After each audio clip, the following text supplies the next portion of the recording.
আমি ডাকে তোমার এই আশিকে অন্তরেতে শান্তি দাও মোহাম্মদ কমলি ওয়ালা আইরে আমার বুকে আয় আল্লাহ আল্লাহ আল্লাহ আল্লাহ আল্লাহ আল্লাহ Allah, Allah, Allah, Allah, ay Muhammad kamli wala ay re amar buke ay Allah, Allah, Allah,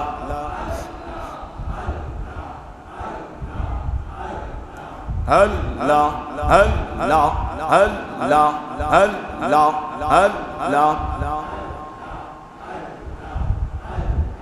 চাঁদ সূর্য আর চন্দ্র তারা আল্লাহ আল্লাহ জিন ইনসানার ফেরেশতারা চাঁদ সূর্য আর চন্দ্র তারা আল্লাহ আল্লাহ জিন ইনসানার ফেরেশতারা আল্লাহ আল্লাহ আল্লাহ সবাই ডাকে পাগল হইয়া সবাই ডাকে পাগল হইয়া অন্তরেতে শান্তি দাও মোহাম্মদ কমলি ওয়ালা আইরে আমার বুকে আয় মোহাম্মদ মদিনা ওয়ালা আইরে আমার বুকে আয় আল্লাহ আল্লাহ আল্লাহ আল্লাহ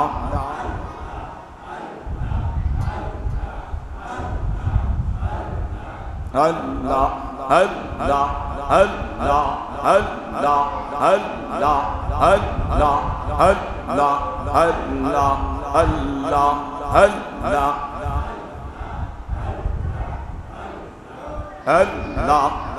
Allah, Allah.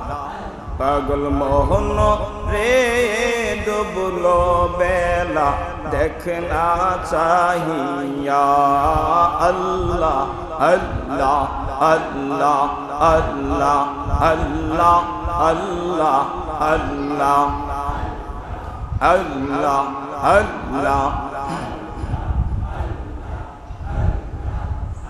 পাগল মোহন রে ডুবলো বেলা দেখনা চাহিয়া আল্লাহ আল্লাহ পর পারের ডাক পড়িলে পর পারের ডাক পড়িলে পার হবি তুই কি লইয়া রে পার হবি তুই কি লইয়া ডুবলো বেলা দেখনা চাহিয়া আল্লাহ আল্লাহ আল্লাহ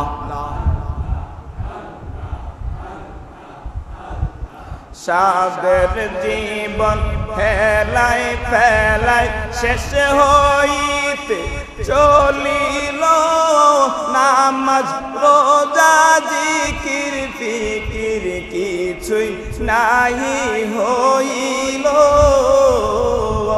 আল্লাহ আল্লাহ আল্লাহ সাদের জীবন হেলাই পেলাই আল্লাহ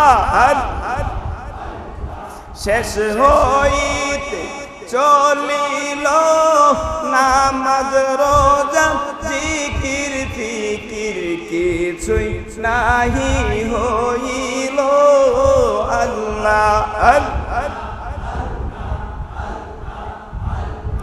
রং তামাশা করলি রে মন রং তামাশায় মজলি রে মন মাওলার প্রেমে মজলি না অতি মাওলার প্রেমিক হইলি না ডুবলো বেলা देखना चाहिए अल्लाह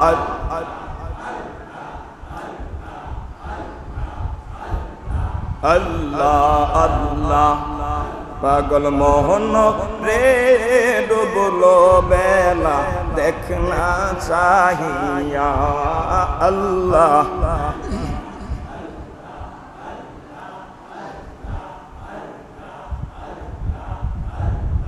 ला इलाहा इल्लल्लाहु मुहम्मदुर रसूलुल्लाह सल्लल्लाहु अलैहि ওয়াসাল্লাম। উচ্চ আওয়াজ করে আলহামদুলিল্লাহ।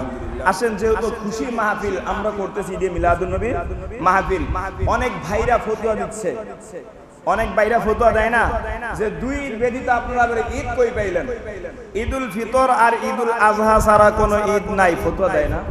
কথা বলেন, দেয় না?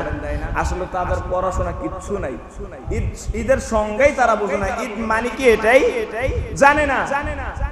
আরবি বাদ দেন, আপনি বাংলা একটা অন্য কিছু একবারে আপনার বই পুস্তক কিছুই লাগার দরকার নেই, হাতে ফোন তো আছে, আপনি ফোন দিয়া ভাই একটু সার্চ দিয়েন যে ঈদ শব্দের অর্থ কি। মূলত বাংলাতে আপনি সার্চ দেন, দেখেন চলে আসবে ঈদ শব্দের অর্থ খুশি। ঈদ শব্দের অর্থ কি? আচ্ছা, রসুলের আগমনে নারাজ হয়েছিল কে জানেন আপনারা? শয়তান। শয়তান সারা সবাই খুশি হয়েছে, তো রসুল আগমন করছে, আমার অন্তরে দুঃখ লাগবো কেন? তিনারা দুই ঈদ ছাড়া আর কোনো ঈদ পাইবো কেমনে? ঈদুল ফিতরে যাকাত ফিতরার টাকা পাওয়া যায়, আর ঈদুল আজহাতে কুরবানির চামড়া টাকা পাওয়া যায়, কিন্তু আশিকে রাসূল যে ঈদে মিলাদুন নবী পালন করে এটাতে টাকা পাওয়া যায় না, বরং আশিকে রাসূল এটাতে খরচ করে। এখন তিনারা যদি এই ঈদ পালন করে, তিনাদের পকেট থেকে তো খরচ করা লাগবে, ঠিক না? এই জন্য তাদের কাছে এই ঈদ বাজান নাই, কারণ এই ঈদ মানতে হইলে তারা কি পাবে না? টাকা পাবে না, যাকাত ফিতরার পয়সা পাবে না, চামড়া পাবে না, সুতরাং তাদের এই ঈদ পালন করা যায় না। আবার এই ঈদেও যদি মনে করেন যে গরু জবা করা হইতো আর চামড়া লেবডিং এ দেওয়া হইতো, দেখতেন এই ঈদও তারা মানতো। কেন? ওই চামড়া নেওয়ার জন্য, ঠিক কিনা? কথায় কথা আছে, এই জন্য যে আপনি ব্যঙ্গ করবেন কেন রে ভাই? মিলাদুন নবী সারা সিরাতুন নবী নয়, মিলাদুন নবীও মানি আমরা, সিরাতুন নবীও মানি, কারণ মিলাদ হচ্ছে জন্ম। মিলাদ ছাড়া কারো জীবনী হয়? বলেন, আপনি একজনের জীবনী লিখতে যাবেন, আগে তার জন্ম থেকেই তো লেখা শুরু করতে হবে, তাই না? কথা বলেন।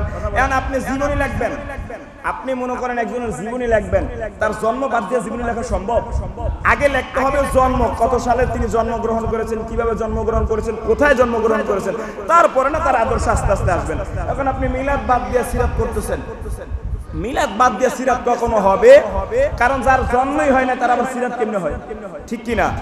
এই জন্য মিলাদ মানলে তার সিরাত আছে, আর মিলাদ না মানলে তার সিরাত নাই। ভাইদেরকে কে বুঝাবে? তারা বলতেছেন যে দুই ঈদ ছাড়া কোনো ঈদ নাই।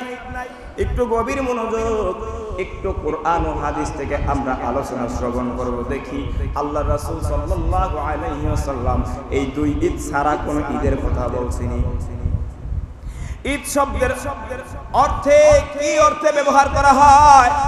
কেউ কেউ বলে ঈদের সঙ্গে এমন আসছে যেই খুশির দিন বা যেই খুশি একবার বার সামনে আসে, ঘুরে ঘুরে সামনে আসে, একই দিন একই খুশি, ওইটাকে ঈদের দিন বলা হয়। যেরকম ঈদুল ফিতর বারবার ঘুরে ঘুরে সামনে আসে, ঈদুল আযহা বারবার ঘুরে ঘুরে সামনে আসে, ঈদে মিলাদুন নবী বারবার ঘুরে ঘুরে সামনে আসে। কথা বলেন ঠিক কিনা? এটাকে ঈদ বলা হয়। ঈদ শব্দের অর্থ হচ্ছে খুশি। এতটুকু মনে রাখতে পারবো তো ইনশাআল্লাহ? আচ্ছা, তারপরে দেখেন কিতাবের মধ্যে মোল্লা আলী কারি রাহিমাহুল্লাহ তিনি ঈদের সংজ্ঞা কি দেন? মোল্লা আলী কারি রাহিমাহুল্লাহ তিনি ঈদের সংজ্ঞা দিতে গিয়ে বলতেছেন, কুল্লু ইজতিমাইল সুরুর লিসুরুর। মোল্লা আলী কারি রাহিমাহুল্লাহ বলেন, ঈদের সংজ্ঞা দিয়ে তিনি বলতেছেন খুশি উদযাপনের জন্য, খুশি উদযাপনের জন্য যদি কোনো আয়োজন বা কোনো মাহফিল, কোনো সমাবেশ করা হয়, ওটাকে ঈদ বলা হয়। ঈদের সংজ্ঞা মোল্লা আলী কারি রাহিমাহুল্লাহ কি দিচ্ছেন? যে ঈদের সংজ্ঞা হলো কোনো খুশি উদযাপনের জন্য যদি কোনো সবাই একত্রিত হয়ে সমবেত হয়ে একটা আয়োজন করেন, একটা সভা করেন, একটা মাহফিল করেন, বা একটা অনুষ্ঠান করেন, এই যে খুশি উদযাপন করে করেছেন, এটাকে ঈদ বলে। ঈদের সংজ্ঞা মোল্লা আলী কারি কি বলছেন, তাইলে তার সংজ্ঞা মতো আমরা জুলুস করে একসাথে সবাই সমবেত হয়ে করতেছি না, খুশি হইতো করতেছি, মাহফিলটা সবাই সমবেত হয়ে করতেছি না, তাইলে তো আমরা ঈদের সংজ্ঞা মাইন্ড জানি আমরা ঈদ পালন করতেছি। কথা বলেন ঠিক কিনা? এইবার আসেন জিনারা, যেই ভাইরা বলেন ঈদে মিলাদুন নবী আপনারা ঈদ মানতেছেন, এই ঈদের নামাজ কয় রাকাত, কয় কি কয় না, আছে না কিছু টিটকারি মারে, আরে মিয়া আপনি বড় ঈদ কইতেছেন, ঈদের নামাজ কয় রাকাত, আপনি ঈদের নামাজ পড়বেন কয়টায়, কয়নি, কয় না। তাদেরকে বলতে চাই ভাই বলেন তো দেখি আপনি জুমার দিন আপনি কয় রাকাত ঈদের নামাজ পড়েন? যে বলে যে মিলাদুন নবীর আপনি ঈদে কয় রাকাত নামাজ পড়েন, তারে আগে উল্টা প্রশ্ন করবেন যে আমি তো ভাই মিলাদুন নবীর ঈদের নামাজ পড়ি না, তবে আপনি আমারে বলেন আপনি জুমার দিন ঈদের নামাজ কয়টা বাজে পড়েন? তখন তো বলবো জুমার দিন আবার ঈদের নামাজ কি লেগে পড়ুন। অথচ রাসূল আকরাম সাল্লাল্লাহু আলাইহি ওয়াসাল্লাম থেকে হাদিস, রাসূল আকরাম সাল্লাল্লাহু আলাইহি ওয়াসাল্লাম বলতেছেন জুমার দিন এমন উত্তম দিন, জুমার দিন আমার উম্মতের জন্য ঈদের দিন। চিৎকার মেরে বলে সুবহানাল্লাহ। জুমার দিন নামাজ পড়বেন আর অন্য 1000 দিনের ইবাদত করলে যেই পরিমাণ সওয়াব, এই জুমার দিন নামাজ পড়লে ওই 1000 দিনের পরিমাণ সওয়াব দান করে। সুবহানাল্লাহ। তাইলে রাসূল তো বলছেন জুমার দিন ঈদের দিন, ইয়াউমুল আরাফার দিনকে ঈদের দিন বলা হয়েছে। সুবহানাল্লাহ বলবেন না? ইয়াউমুল আরাফার দিনকেও ঈদের দিন বলা হয়েছে। রাসূল সাল্লাল্লাহু আলাইহি ওয়াসাল্লাম হাদিসে মুবারাকার মধ্যে বলতেছেন, হযরত আবু হুরায়রা রাদিয়াল্লাহু তাআলা আনহু থেকে বর্ণিত, তিনি বলেন রাসূল সাল্লাল্লাহু আলাইহি ওয়াসাল্লাম বলেন যায়্যানু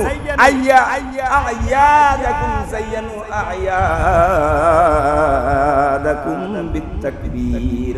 রাসূল বলেন, রাসূল সাল্লাল্লাহু আলাইহি ওয়াসাল্লাম বলেন তোমাদের ঈদগুলোকে তাকবীরের মাধ্যমে সুন্দরমণ্ডিত করো, তোমাদের ঈদগুলোকে। এখন যদি 2 ঈদ হয়, গ্রামার যারা বোঝে যে আরবরা যখন এক ঈদের ব্যাপার আসে তখন শুধু ঈদ বলা হয়।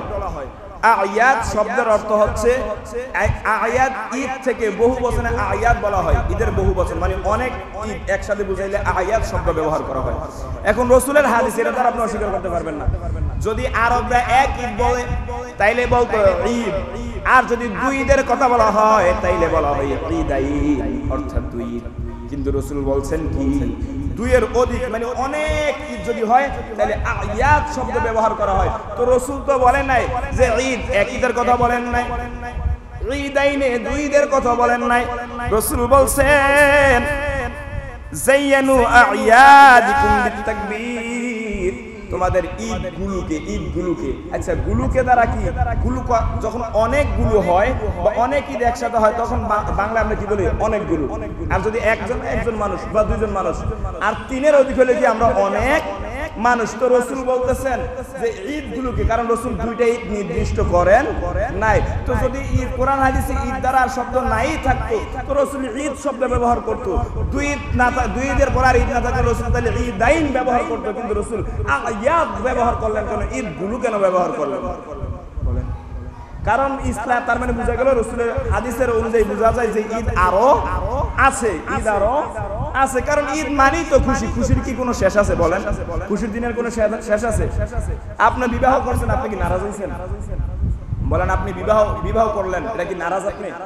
খুশি না? তো এটা তো একটা ঈদ মানেই তো খুশি। এই জন্য আগে বিষয়গুলো বুঝতে হবে।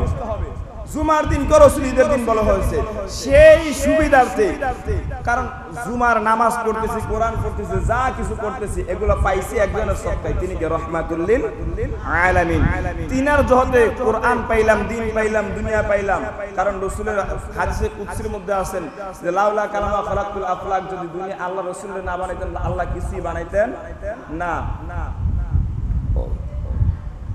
তাইলে সেই রাসূলের আমরা দুনিয়া পাইছি, দিন পাইছি, কোরআন পাইছি।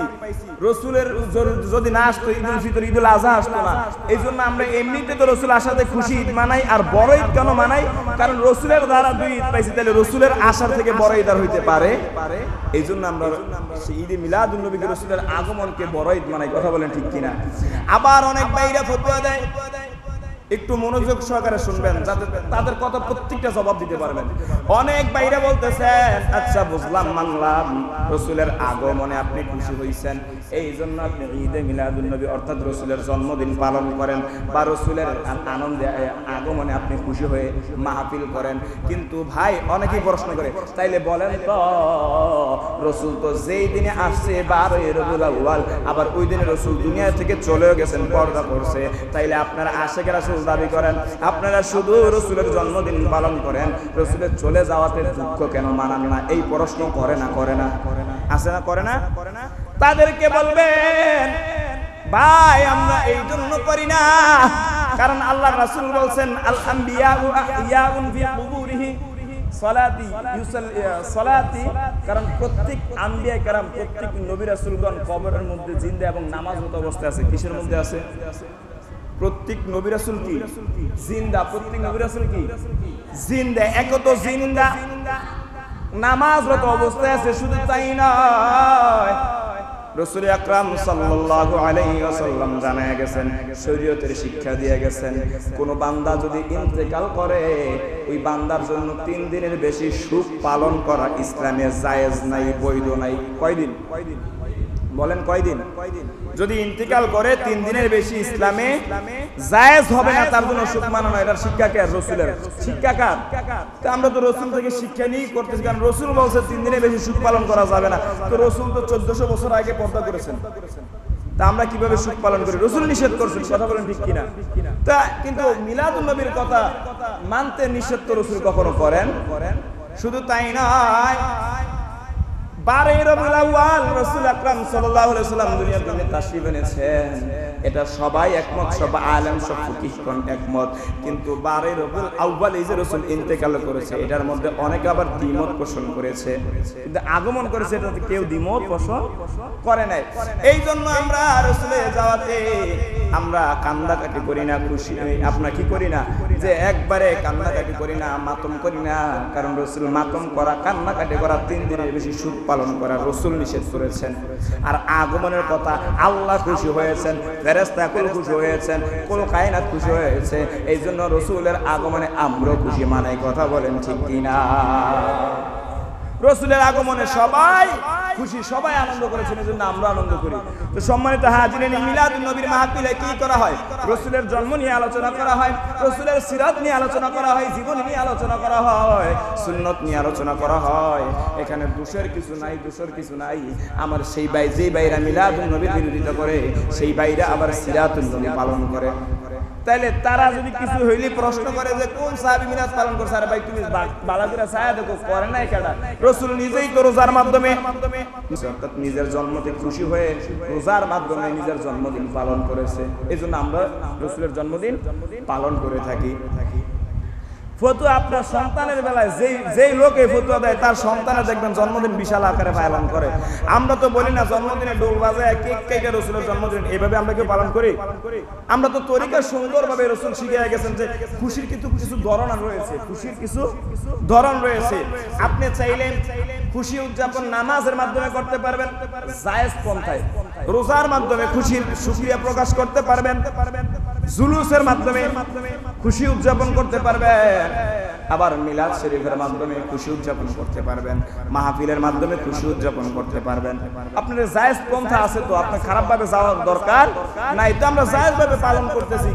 তো এই জন্য বললাম ভাই, কে কি ফতোয়া দিল দরকার নেই ফতোয়া শোনার, টাইমও নাই আমাদের ফতোয়া শোনার। আমরা আশিকে মুস্তাফা রাসূলের মহব্বত নিয়ে থাকতে চাই। কথা বলেন ঠিক কিনা? রাসূলের এই মিলাদুন নবীর মাহফিল, এটা বড় আজিমুশ শান মাহফিল। রাসূল কেমন আখলাকওয়ালা, রাসূলের চরিত্র নিয়ে আমরা আলোচনা করি, রাসূলের জীবন নিয়ে আলোচনা করি, জীবন নিয়ে আলোচনা করি মিলাদুন নবীতে, ঠিক না? রাসূলের চরিত্রটা কেমন, যে রাসূলের ব্যাপারে আল্লাহ নিজে কোরআনের মধ্যে সার্টিফিকেট দেয়। আল্লাহ পাক রব্বুল আলামিন বলেন, ইন্নাকা লাআলা খুলুকিন আযীম। আওয়াজ বলি সুবহানাল্লাহ। রাসূলের ব্যাপারে সার্টিফিকেট দেন কে? আল্লাহ নিজে স্বয়ং সার্টিফিকেট দেয়। আপনি সার্টিফিকেট দেন, আপনি রাসূলের মানেন নাইলে না মানেন, আপনার কথা আমার কিছু যায় আসে না। যেখানে স্বয়ং আল্লাহ সার্টিফিকেট দিচ্ছেন আমার রাসূলকে কোরআনের মাধ্যমে, সুবহানাল্লাহ বলবেন না? কত দামি নবী পাইলাম আমরা, আল্লাহু আকবার, কত দামি নবীর উম্মত আমরা। যেখানে আল্লাহ বলতেছেন ইন্নাকা লাআলা খুলুকিন আযীম, রাসূল সাল্লাল্লাহু আলাইহি সাল্লামকে জানায় দেন নিশ্চয়ই হাবিব আপনার চরিত্র, আপনার আদর্শ দুনিয়ার শ্রেষ্ঠ, দুনিয়ার উচ্চ, সবথেকে ভালো উত্তম আদর্শ হচ্ছে আপনার আদর্শ। চিৎকার মেরে বলে সুবহানাল্লাহ। রাসূলের চরিত্র দুনিয়ার সবচাইতে উত্তম চরিত্র, রাসূলের আদর্শ দুনিয়ার সবচাইতে উত্তম আদর্শ। ভালো চরিত্র তিন প্রকার। কয় প্রকার? ভালো চরিত্র আবার তিন প্রকার। হাসানা ভালো, এটা মোটামুটি ভালো। আবার আছে কারীম, এটা হচ্ছে হাসানা থেকে আরেকটু ভালো। আরেকটা হচ্ছে আযীম, সব থেকে উপরে, ভালোর মধ্যে সব থেকে উপরে। একটা হচ্ছে চরিত্র মোটামুটি হাসানা, ভালো চরিত্র। আরেকটা হচ্ছে কারীম, মোটামুটি ভালো থেকে আরেকটু বেশি ভালো। আর যেটা হচ্ছে আযীম, সেটা হচ্ছে সবচাইতে ভালো, সবচাইতে উত্তম। আল্লাহ বলেন নাই কারীম, আল্লাহ বলেন নাই যে হাসানা, আল্লাহ সরাসরি বলছেন আযীম, ইন্নাকা লাআলা খুলুকিন আযীম, উত্তম চরিত্র, সবচাইতে উত্তম চরিত্র। বলি সুবহানাল্লাহ। এই সার্টিফিকেট দিতেছেন কে?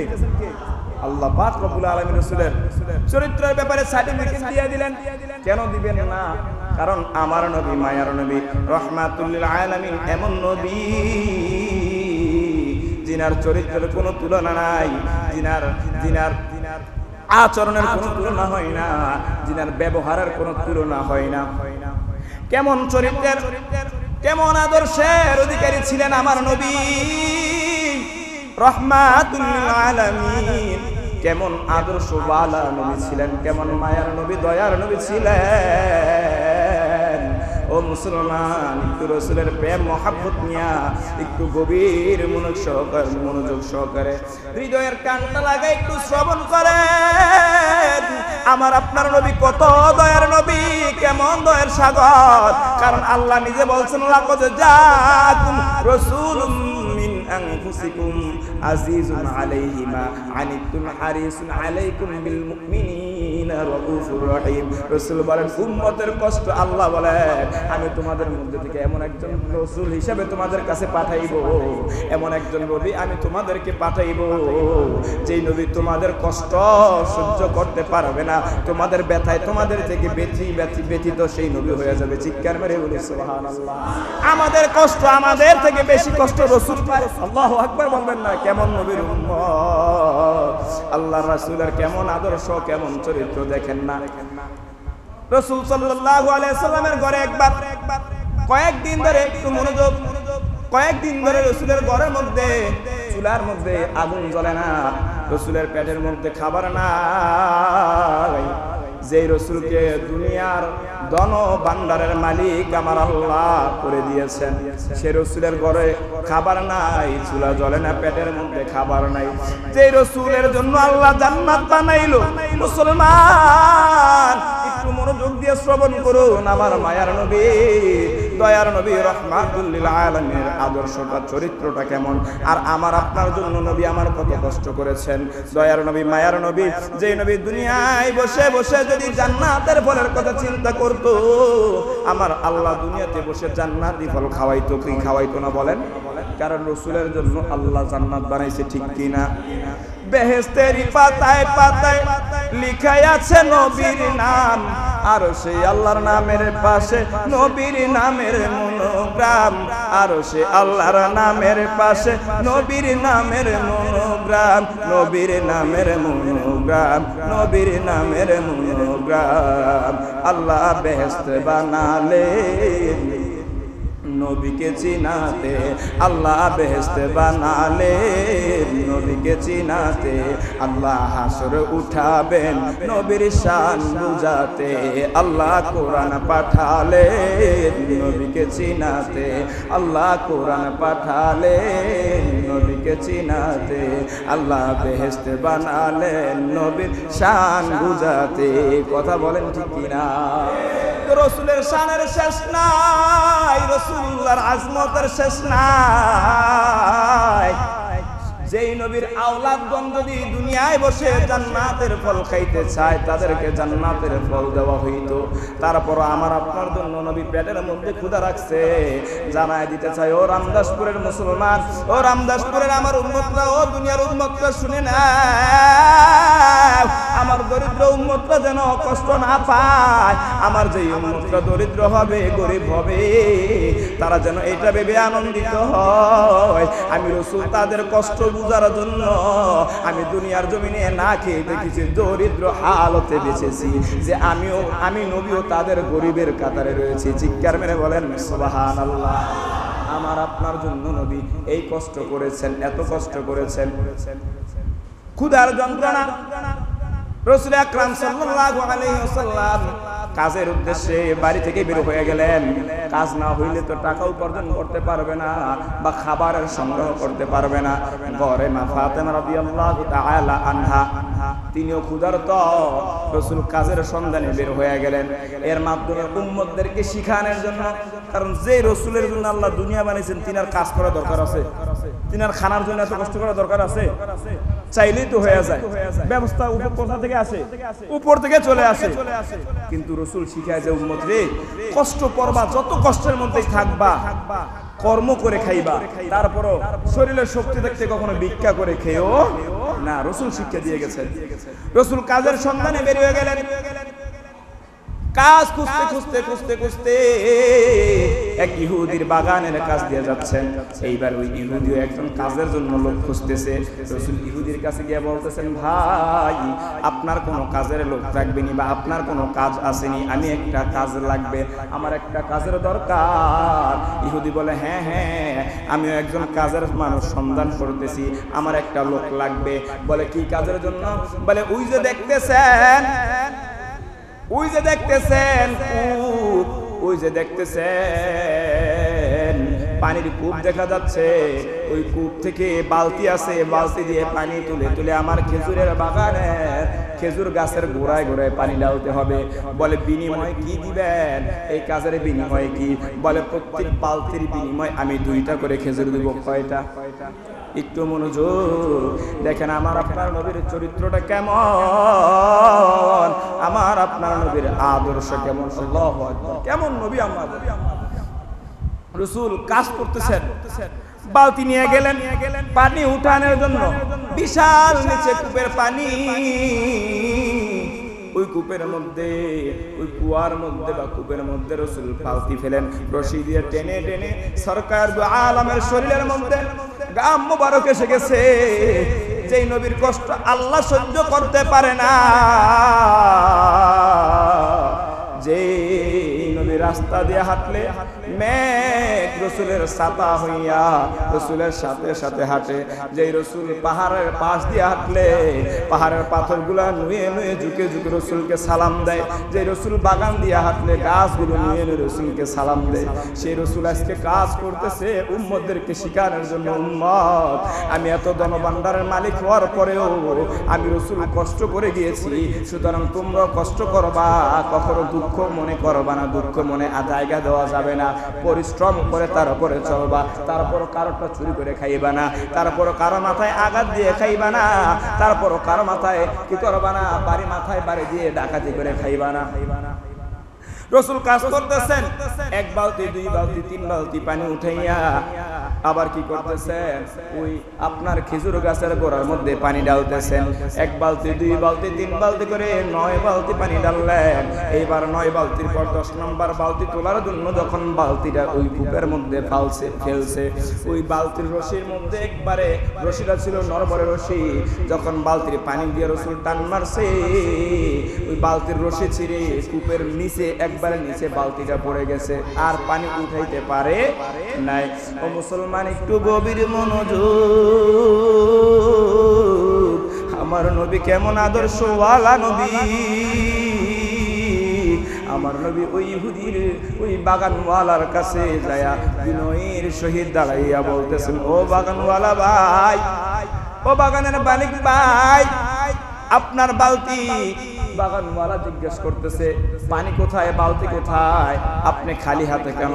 বলে ভাই আমার তো একটা ভুল হয়ে গেছে, আমি বালতি পানি উঠানোর জন্য বালতিটা যখন নিচে ফালাইলাম রে ভাই, আমি যখন রশি ধরে টান দিয়েছি আপনার বালতির রশি বড় নড়বড়ে ছিল, রশিটা ছিঁড়ে বালতিটা কূপের মধ্যে নিচে পড়ে গেছে, এখন তো আমি তুলতে পারি নাই, আপনার পানি তোলা সম্ভব না।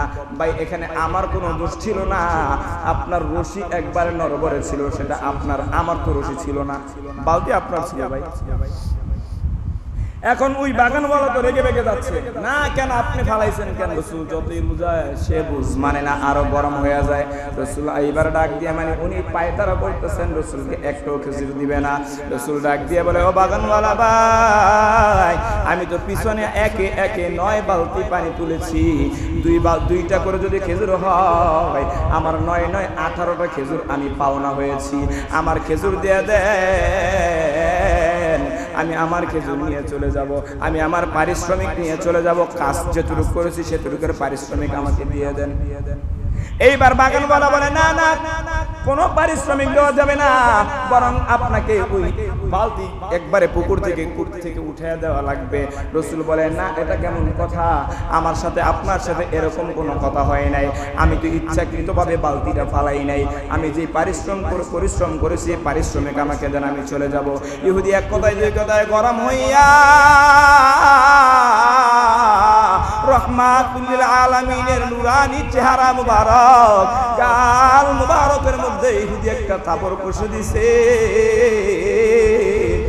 যেই নবীর চেহারার মধ্যে, যেই নবীর শরীরের মধ্যে মশা মাছি বসা পর্যন্ত হারাম, যে রাসূল রাহমাতুল লিল আলামিন যদি প্রস্রাব মোবারক পায়খানা মোবারক জমিনের মধ্যে করে, রাসূলের পায়খানা মোবারক প্রস্রাব মোবারক জমিনে খাওয়ার জন্য মাটি ফাঁক হয়ে যাইত, রাসূলের গাম মোবারক এত সুগন্ধি মেশক আম্বরে চাইতে বেশি গারান হইত, যে রাসূল আকরাম সাল্লাল্লাহু আলাইহি ওয়াসাল্লাম যদি রাস্তা দিয়ে যাইত, ওই রাস্তা থেকে 3 দিন চললে এরকম অনেক দিন পর্যন্ত ওই রাস্তা থেকে গ্রাম বের হইত।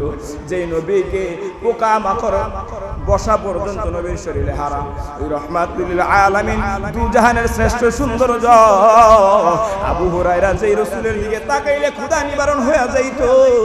আবু হুরায়রা বড় দরিদ্র সাহাবী, আবু হুরায়রা বেশিরভাগ সময় রাসূলের দরবারে পড়ে থাকতো। আবু হুরায়রা বলে আমার যখন বেশি ক্ষুধা লাগতো আমি আমার মায়ার নবীর চেহারার দিকে তাকাইতাম, আমি আবু হুরায়রার ক্ষুধা নিবারণ হয়ে যাইত। ওই রাহমাতুল লিল আলামিনের নুরানি চেহারা মুবারকের মধ্যে ইহুদির বাচ্চা ওই কাফের শয়তান রাসূলের গাল মুবারকের মধ্যে একটা থাপ্পড় বসায় দিয়েছে। রাসূল সাল্লাল্লাহু আলাইহি ওয়াসাল্লাম যার জন্য আল্লাহ গোটা দুনিয়া বানাইছে তার গালে থাপ্পড় দিয়ে দিছে। রাসূল তারপরও কিচ্ছু কয় না, গালি দেয় না, খারাপ ভাবে তাকে কোনো প্রতিহত করে না। রাসূল চোখের পানি লুকাইয়া চোখ দিয়ে পানি বের হইতে দেয় না। দেখেন আমার রাসূলের আদর্শটা কেমন, আমার নবী মুস্কি হাসি দিয়া ওই ইহুদির হাতটা নিয়ে বলে ভাই আমাকে থাপ্পড় মেরেছেন, আমার অপরাধ দেখেছেন ভাই, আপনি থাপ্পড় দিয়া কোনো কষ্ট পাইছেন নি, আপনার হাতটা একটু দেখেন দেখি আপনার হাতে কোনো ব্যথা পাইছেন নি। উচ্চ আওয়াজে পড়েন আল্লাহু আকবার। কেমন নবী আমার, তিনাকে আঘাত করেছে, গালটা লাল হয়ে গেছে, নবী সেদিকে খেয়াল নাই। নবী তার হাত মোবারক নিয়ে দেখতেছে তার হাতের মধ্যে ব্যথা পাইছিনি। আমরা তো সেই নবীর উম্মত, সেই নবীর উম্মত হওয়ার পর আপনি কেমনি আরেক মুসলমানের গায়ে আঘাত দেন? রাসূল আমার এইবার মনে কষ্ট নিয়ে দেখতেছে ইহুদি তো খেজুর দিবে না।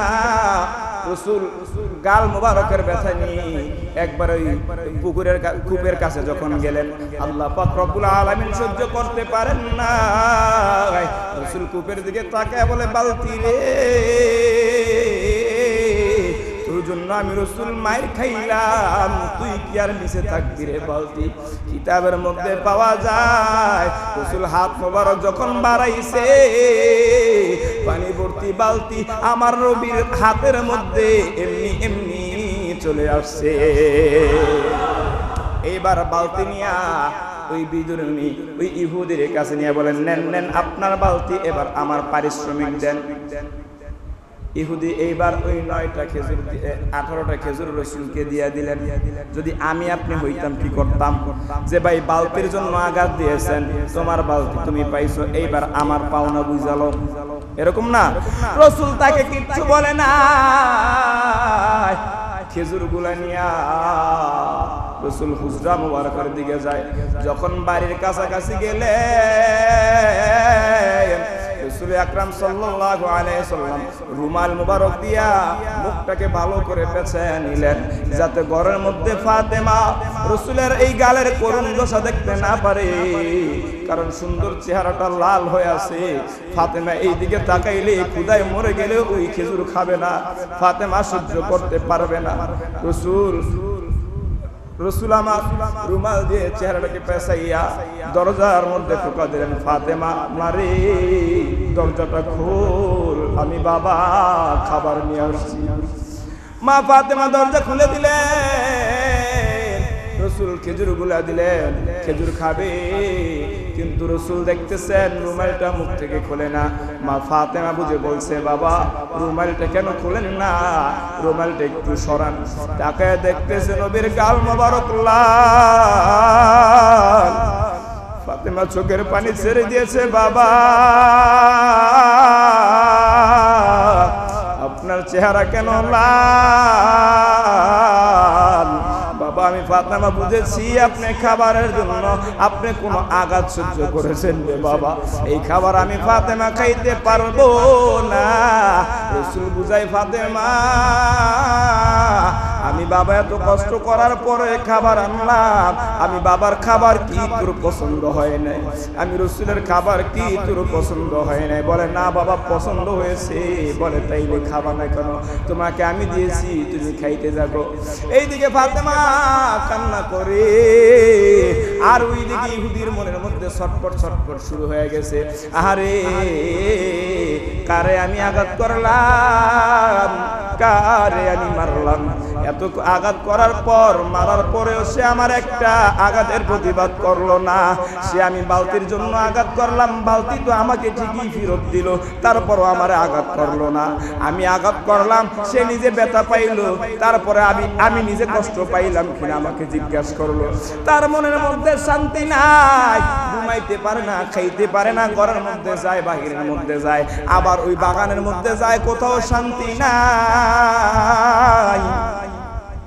এদিক সেদিক ঘুরতেছে, শান্তি পায় না, শান্তি পায় না, শুধু হাই হাই হাই হুতাশ করতেছে, এদিক সেদিক যায়, কোথাও শুধু ছটফট ছটফট করতেছে। এখন তিনি মনে মনে চিন্তা করে, আরে আমার মা যার কাছে ইসলাম ধর্ম গ্রহণ করেছে, আমার মা তো বলেছে এমন একজন ব্যক্তির কাছে ইসলাম ধর্ম গ্রহণ করেছিল, যেই ব্যক্তিকে নাকি মানুষ আঘাত করলেও পাল্টা কোনো আঘাত করে না, যেই ব্যক্তিকে নাকি মানুষ কিছু বললো তিনাকে পাল্টা আঘাত দিয়ে কোনো কথা বলে না, নাকি আবার ওই ব্যক্তিরই আমি আঘাত দিয়ে ফেললাম। হায় হায়, কাকে আমি আঘাত করলাম, আমি কাকে কষ্ট দিলাম, আমার এই হাত দ্বারা আমি কাকে কষ্ট দিলাম? না না, এরকম করতে করতে সে আফসোস করতেছে আর ছটফট করতেছে। আর এক মুহূর্ত সে বাড়ির মধ্যে বসে থাকে নাই, না না আমার ওই লোককে লাগবে, ওই লোকের কাছে যেতে হবে।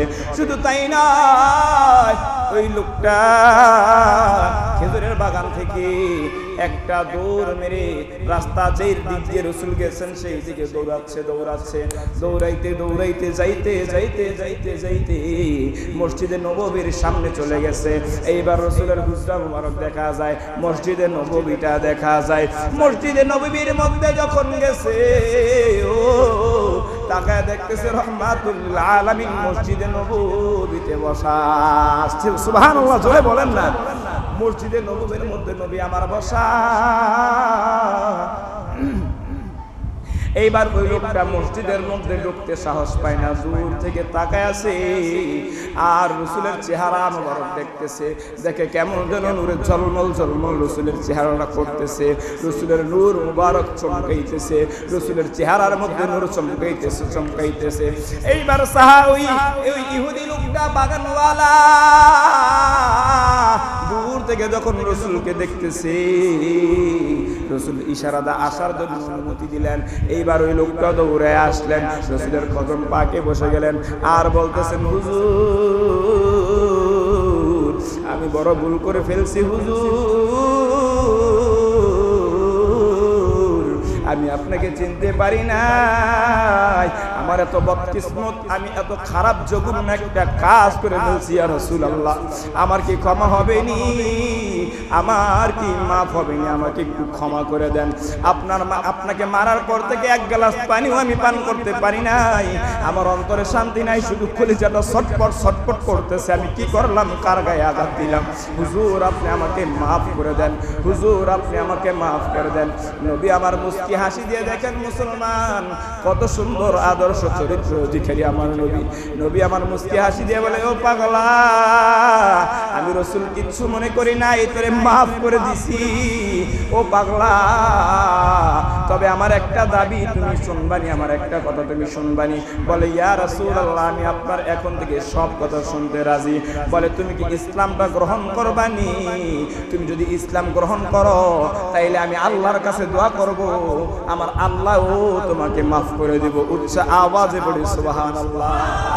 এই ব্যক্তি বলেন, যে ইসলামের মধ্যে, যেই ব্যক্তির মধ্যে এমন সুন্দর আদর্শ থাকতে পারে, যেই ধর্মের মধ্যে এত সুন্দর আদর্শ, যেই ধর্মের মধ্যে এত সুন্দর শিক্ষা, সেটা অন্য কোনো শিক্ষা হতে পারে না, অন্য কোনো ধর্মের মতো হতে পারে না, নিশ্চয়ই এটা আল্লাহর মনোনীত ধর্ম। চিৎকার মেরে বলেন সুবহানাল্লাহ। বলে, না না হুজুর আমি আর দেরি করতে চাই না, আমাকে কালিমার মালা পরাইয়া মুসলমান বানায়া দেয়। কালিমা পড়াইলেন, মুসলমান বানাইলেন, গভীর মনোযোগ। কিন্তু তখনও ইহুদি একটা ব্যাগের মধ্যে তার হাতটা লুকায়া রাখছে, পেঁচায়া রাখছে, হাতটা খোলে না। রাসূল বলে, ও ভাই এতক্ষণ তুমি বিধর্মী ছিলা, কাফের ছিলা, এখন তুমি ইসলামের পতাকা তুলে আসছো, এখন তুমি মুসলমান হয়ে গিয়েছো, এখন তুমি আমার ভাই, একটু জানতে চাই তোমার হাত কেন গামছা দিয়ে পেঁচায়া রাখছো। এইবার ইহুদি ডাক দিয়ে বলে, হুজুর চোখের পানি ছেড়ে দেওয়ার বলে, হুজুর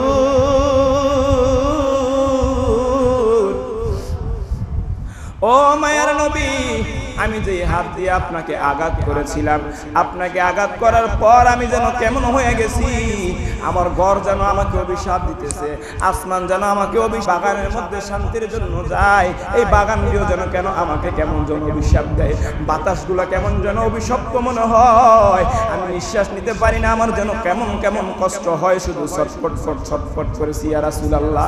আমার হাতের মধ্যে খেজুর গাছ কাটার জন্য যে ছুরি ছিল, যে দা ছিল ইয়া রাসূলুল্লাহ, আমি ছটফট করতে করতে কি করলাম করতে করতে আমি আমার মাথা ঠিক রাখতে পারি নাই, যে কারে আমি আঘাত করলাম, এত জঘন্য কাজটা আমি কেমনে করলাম, যে হাত দিয়ে আমি রাসূল আপনাকে আঘাত করেছি, সেই হাতটা আমার হাতের মধ্যে রাখতে চাই নাই, আমি এক কবে আমার হাতের কবজি থেকে আমার হাতটা আলাদা করে ফালাইয়া দিছি।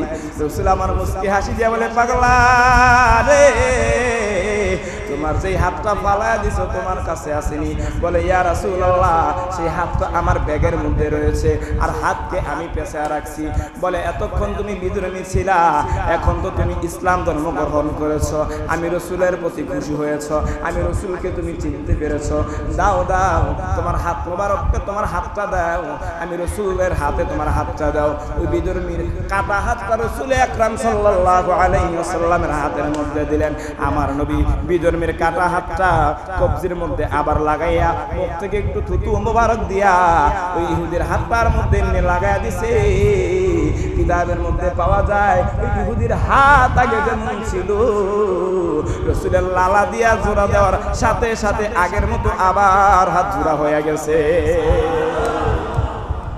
চিনো জানো মানো কেমন আমার নবীজি, যাহার পাগল চন্দ্র সূর্য তারকারাজি রে, যাহার পাগল চন্দ্র সূর্য তারকারাজি। ও ভাই আরো শুনবানি সুন্দর কাহিনী, আরো শুনবানি সুন্দর কাহিনী। বেহেশতেরি পাতায় পাতায় লেখা নবীর নাম, বেহেশতেরি পাতায় পাতায়।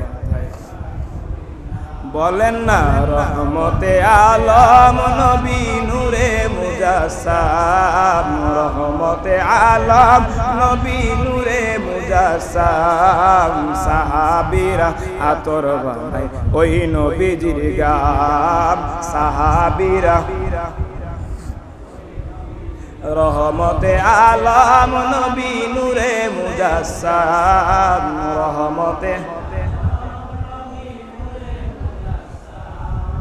সাহাবীরা আতর বানায় ওই নবীজির গাম, সাহাবীরা আতর বানায় গাম, সাহাবীরা আতর বানায় ওই নবীজির গাম।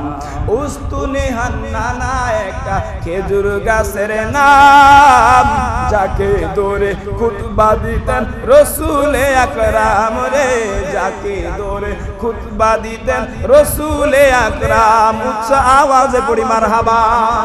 উস্তুনে হান্নানা একটা খেজুর গাছের নাম, যাকে ধরে খুতবা দিতেন রসুলে আকরাম, যাকে ধরে খুতবা দিতেন রসুলে আকরাম। গাছটি নবীর বিরহে কাঁদিতে রহে, নবীর বিরহে গাছ কাঁদিতে রহে। হতবাগ হইলেন শত সাহাবায়ে কেরাম, হতবাগ হইলেন শত সাহাবায়ে কেরাম। রহমতে আলম নবী সাহাবীরা ওই নবীজির গাম, সাহাবীরা আতর বানায়। উচ্চ আওয়াজ পড়ি মারহাবা।